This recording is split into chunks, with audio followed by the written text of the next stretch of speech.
మేము 2 నెలలు సార్ వరి కోసి ఇప్పుడు వరి కోసి 2 నెలలు మొత్తం దిగదారిపోయారు. లారీలు వస్తలేవు, జోకితే లారీలు వస్తలేవు, ఆడ పట్టాలు చీకిపోతున్నాయి. ఒక 30 ఎకరాలు చేస్తా నేను, కౌలు రైతుని. 30 ఎకరాలు చేస్తా, ఆ వడ్లన్నీ చీకిపోతున్నాయి. పట్టాలు మొన్న తెచ్చి 10,000 పెట్టి మళ్ళీ పట్టాలు వేసిన. మొత్తం చీకిపోయినాయి వడ్లు, మొత్తం చీకిపోతున్నాయి. మొత్తం వానలు వస్తే కథం అయిపోతుంది. మా రైతుల బతికేంది? అసలు ఏమనుకుంటున్నారు రేవంత్ రెడ్డి? అసలు ఏం చేస్తుడు? కేసీఆర్ ప్రభుత్వంలో ఎట్లా పోయిన వడ్లు? ఎంత బాధలు ఉన్నా, ఎన్ని బాధలు వచ్చినా కానీ వడ్లు లేవు, రైతులు ఇబ్బంది పెట్టొద్దు అనుకుండు. ఈసారి ఎందుకు చేస్తున్నారు రేవంత్ రెడ్డి? అసలు ఏమనుకుంటుండ? అసలు రైతులతో అవసరం లేదనుకుంటుండా? ఏమనుకుంటుండ ఆయన? అసలు రైతులతోనే ఆయన సీఎం అయ్యిండు. ఆయన సంగతి అసలు అర్థమవుతలేదు. సార్ దయచేసి మీరు ఎమ్మెల్యే గారు, ఎమ్మెల్యే చెప్పిన పట్టించుకుంటలేరు. మిల్లులలో వస్తలేడు, ఎమ్మెల్యే వస్తలేడు. ఓసారి ఎమ్మెల్యే కూడా వస్తలేడు.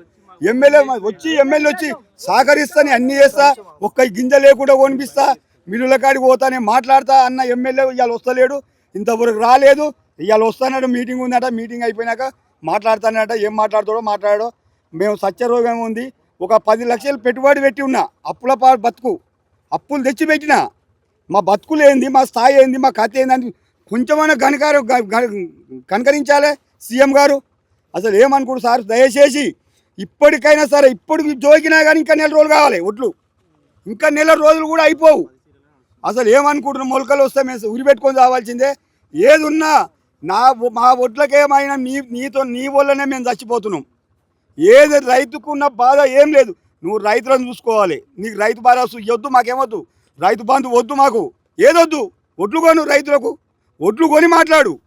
వడ్లు ఇబ్బంది, రైతులకు ఇబ్బంది లేకుండా అయ్యి. రైతు బంధు ఎందుకు, ఇవన్నీ ఎందుకు? మాకు అవసరమా?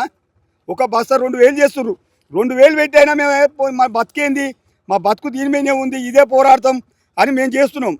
దయచేసి అరూరు సార్, మాది అరూరు, నిమ్మల రవిని సార్, దయచేసి వడ్లు కొనాలి. మీరు ఏ విధంగానైనా కొనాలి. మీరు వడ్లు మిల్లుల కాడికి పోతే మిల్లు స్టాక్ అయినాయి, మాకు అవసరం లేదు. బండి పోయి 15 రోజులు ఆ బండి దిగుతలేదు. ఇక్కడ బస్తాలు మొత్తం ఖరాబ్ అయిపోతున్నాయి. కొత్త మీరు బస్తాలు ఇస్తే, బారదాని ఇస్తే ఏం లాభం? మీరు ఖరాబ్ చేసుకుంటున్నారు అనవసరంగా. సార్ మీరు దయచేసి వడ్లు రేపటి నుంచి దయచేసి కొనాలి, పంపించాలి. మార్కెట్లో ఎమ్మెల్యే కానీ, డిఓ కానీ అందరు కావాలి. వచ్చి మొత్తం మిల్లుల కాడికి పోవాలి. మీరు ఏం చేస్తారు? డిఎం గారు ఇట్లా ఏం చేస్తారు? మాకు సహకరించాలి. మీరు ఉన్నదే గంతకాయ.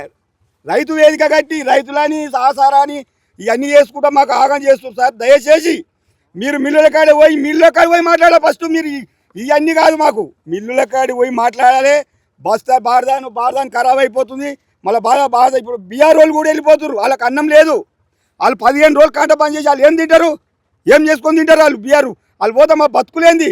ఆపుకుంటున్నాం మేము. 1,000-500 ఇచ్చి ఆపుకుంటున్నాం.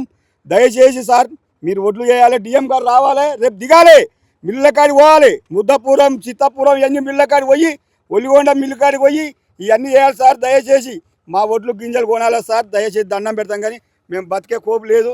ఉరి పెట్టుకోవాలి. అదే వస్తే ఉరి రైతు బతికేంది? ఉరి గదేగా మాకు గదే చేస్తున్నావు సీఎం సార్. దయచేసి ఈ మాట మాత్రం ఒక్క గింజ లేకుండా కొనాలి సార్. మీరు దయచేసి, మేము ఎవరిని అంటలేము. రాజకీయం కాదు ఇది, రైతు బతుకులు. రైతు ఇప్పుడు మీరు రాజకీయం కాదు. మేము కేసీఆర్ ఆయన ఒకరైనా ఒకటే, మీరైనా ఒకటే, మాకు సంబంధం లేదు సార్. దయచేసి కాంగ్రెస్ ప్రభుత్వాలు ఇబ్బందులు పెడుతున్నారు సార్. మీరు సార్ ఏం చేయాలి సార్? ఇది ఒక్కటి వడ్లు గింజలు లేకుండా కొనాను సార్. ఇప్పుడు జోకినా కానీ 4 రోజులు కావాలి సార్. దయచేసి మీరు అది చేయాలి సార్.